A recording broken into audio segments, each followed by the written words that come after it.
Résumé en vidéo de Histoire de DPJ et plus. Voici une histoire vécue, la mienne. Martine Loisel. Ceci est le seul nom que vous verrez dans ce document. Les gens n'ont qu'une seule instance à qui faire face, eux-mêmes. À première visite, elles sont arrivées à l'improviste. Elles ont été directement menaçantes et condescendantes. Elles nous ont brusqués, je leur ai dit que c'était pas correct.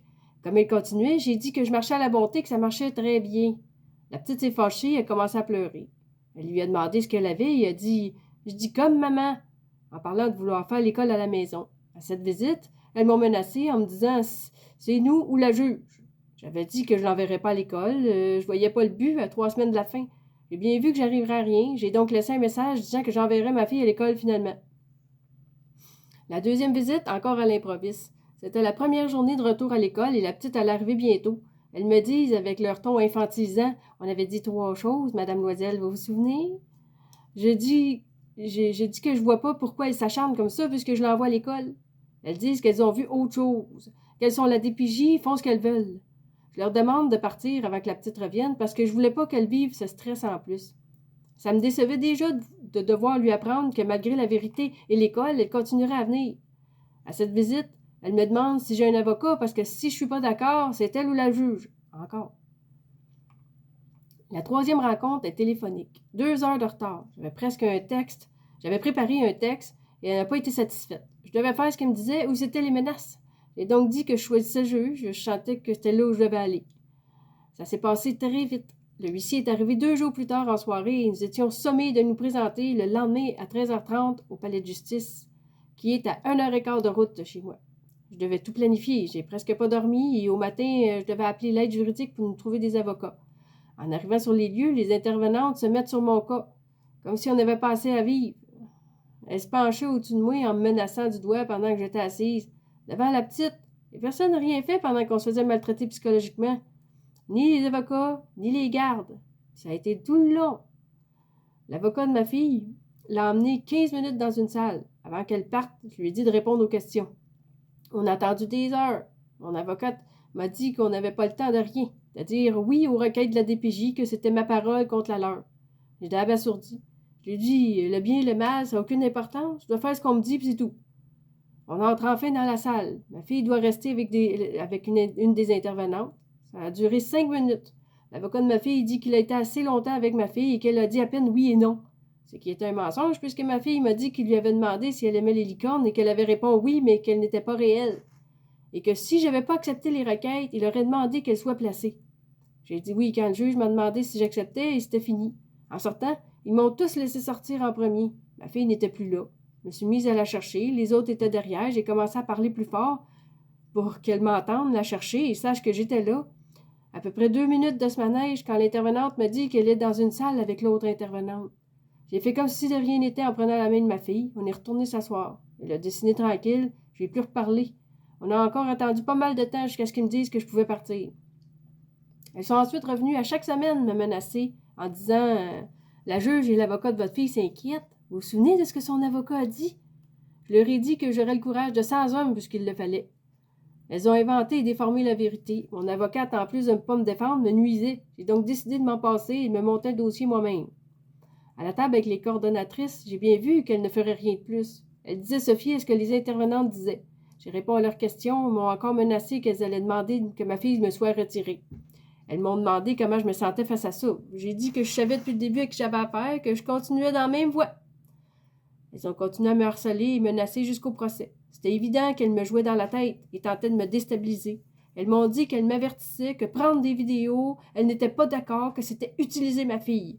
J'ai répondu que j'en prendrais autant qu'il fallait pour nous défendre contre elle. Ma fille était malade le matin du procès. J'ai donc dû l'emmener avec moi. Comme elle avait des symptômes de COVID, on a dû sortir immédiatement. La DPJ voulait faire en visioconférence avec mon cellulaire devant la porte pendant que ma fille se vomissait les tripes dans la voiture. Les avocats ont refusé et le procès a été remis au 15 décembre. Ils avaient fait venir la professeure de l'année passée que ma fille avait connue 3 semaines parce que, de leur point de vue, c'était la mieux placée comme famille d'accueil. Après ce procès, elles sont venues qu'à intervalle d'1 mois et demi, me disant que je devais voir un psychologue parce qu'elles s'inquiétaient beaucoup de ma santé mentale. Elles n'ont rien du tout contre moi puisqu'on a fait tous les docteurs et que tout est parfait. J'ai même fait le test de douance qui a confirmé que je l'étais. Elles n'ont rien d'autre que du vent. Elles se sont donc servies de la santé mentale jusqu'au bout. Tout ça pour le bien de ma fille, évidemment. Ce que personne n'arrivera jamais à me convaincre. N'importe qui entrerait chez nous pour nous menacer et s'en prendre à nos enfants serait sévèrement puni. C'est un crime. Ensuite, je me suis défendue bien mieux. J'ai fait des recherches, lu les lois, lu des témoignages et vers la fin, je suis finalement tombée sur le document pertinent, la commission Laurent. Au dernier procès qui avait lieu en juillet, il y a eu une urgence. Seule la DPJ peut amener des gens en urgence. J'ai donc eu que 10 minutes dans la salle. Je n'étais pas supposée parler, mais j'en ai profité parce que tout ce temps, j'avais toujours pas pu m'exprimer. Je lui ai dit que mon dossier était terminé et qu'il se passait des choses pas correctes. Elle aurait mis le procès au 16 novembre, me disant qu'elle me donnerait la journée complète pour être sûre de terminer à cette date. Finalement, la DPJ s'est désistée en octobre. Très prévisible.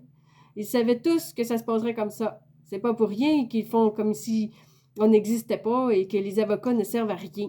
C'est la DPJ qui décide et tant pis pour le mal fait aux enfants. Tous complices.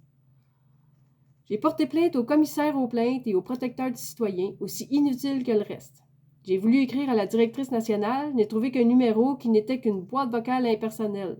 Elle n'a pas rappelé. J'ai donc écrit au ministre délégué, lui disant de lui faire le message et n'ayant pas de réponse, au premier ministre, qui est aussi en charge de la partie jeunesse du gouvernement. Aucune réponse de nulle part. J'ai donc envoyé mon compte-rendu au barreau, à la magistrature, à l'aide juridique, à la commission scolaire, au ministère de la Santé et des Services sociaux, à l'école et, bien sûr, sur les réseaux sociaux. La DPJ est restée dans ma vie pendant plus d'un an sans aucune base ni raison valable, en usant de détournements cognitifs, menaces et mensonges. Où j'aurais dû voir bonté, justice et aide, j'ai vu malhonnêteté, malfaisance et malveillance. Il y a eu beaucoup d'irrégularités et d'illégalités. Cette vidéo n'est qu'un résumé. Le compte-rendu écrit est plus complet. Tous les liens Internet sont dans la description de la vidéo. Des liens utiles pour la défense des enfants et des parents, des articles pertinents et le compte-rendu écrit. Les documents que j'ai envoyés à la juge. Un bilan de santé avec prise de sang pour nous deux. Le bilan du CHUL, neuropsychologue, physiothérapie et pédiatrie pour ma fille. Bilan orthophoniste fait à l'école. Mon bilan du CIDDT pour la douance. Bulletin scolaire 2021-2022. Le premier, anglais 65%, français 86% et maths 83%, sans jamais avoir été à l'école. Les documents envoyés par l'école à la maison pour une demande de réouverture de dossier. Les factures et mots de présence pour les activités faites en été. Les documents que moi, j'ai envoyés faits par moi. Vidéo de notre environnement et évaluation scolaire à la maison, fait avant que l'école débute. Photos du matériel utilisé pour faire l'école à la maison. La routine de nos journées en faisant l'école à la maison, feuille détaillée avec heures et activités. Mon plan pour continuer l'école à la maison, plan A et B. Contrat d'école jusqu'en juin 2021, que la directrice n'a pas voulu signer parce que c'était trop personnel. Toutes les réponses aux rapports faits par la DPJ, démentis ou explications. Documents sur la façon dont les avocats ont été, en plus d'être inutiles, nuisibles. La conclusion. Après toutes mes recherches et mes efforts, ce compte-rendu me semble caduc, puisque la commission Laurent valide tous mes dires. Ils savent donc tous déjà ce qui se passe et ça dure depuis très longtemps. Une commission avait été faite en 2003 et 2013. Si ces gens avaient voulu changer les choses, ce serait déjà fait. La commission Laurent dit entre autres le traumatisme de changer l'enfant de famille, les décisions qui ne sont pas prises pour le bien des enfants, la façon de choisir quel cas est du département de la DPJ qui ne sont là que pour les cas très graves, tout en exposant le fait que les intervenantes ne veulent plus prendre les gros cas. Le fait qu'ils ne tiennent pas compte de ce que les parents et enfants disent, ça dit de faire un cercle de bienveillance autour des enfants et que ça concerne toute la société. On y parle aussi que les intervenantes devraient avoir des compétences universitaires. L'intervenante qui est venue chez moi est une psycho-éducatrice. Je suis pas sûre que ses cours lui a appris quoi que ce soit. L'école n'apprend pas la compassion, l'expérience et la bonté. L'imputabilité dans toutes les sphères du gouvernement doit être mise en place. Un crime, c'est un crime, peu importe qui le fait. Comment apprendre de ses erreurs s'il n'y a aucune conséquence? Il y en a d'ailleurs de graves sur les enfants. Un travail beaucoup trop important pour des gens corruptibles. Le projet de loi 15 a servi à mettre en place les recommandations de la commission Laurent. Ce changement est bénéfique. Il apporte les modifications recommandées. Si je suis naïve de croire que, en la bonté et la justice, je suis contente de constater que ceux qui édictent les lois pensent comme moi. Parce que le problème, ce n'est pas les lois. Les lois sont comme une arme. Ce n'est pas l'arme le problème, mais ceux qui la tiennent. C'est donc à nous d'apprendre, de s'informer. Cessons d'être des victimes impuissantes. Soyons des héros! Cette histoire est loin d'être un cas isolé. Comme beaucoup, je trouvais des raisons à la DPJ. Avec le nombre de plaintes, le nombre de dénonciations, les aveux, tout est dit. La DPJ existe depuis un peu plus de 40 ans seulement. Les preuves sont faites. Ils sont le danger pour les enfants. Il est donc temps de se passer de ce service. La loi est claire. Ce sont aux parents à prendre les décisions pour leurs enfants. L'entourage ensuite et en dernier recours, l'État. Ce sont les hôpitaux et les écoles qui usent et abusent des appels à la DPJ et les ex qui veulent se venger. Mais ce sont les intervenantes et les tribunaux qui abusent de leur pouvoir. Ce règne de terreur doit prendre fin. J'ai une tâche dans ce monde et c'est celle d'aider tous les êtres vivants croisant ma route. Le partage de ces informations recueillies directement est de l'aide pour tous ceux les lisant puisque le seul pouvoir qu'ils ont sur nous provient de notre ignorance. Quand on sait, on ne peut plus ne pas savoir.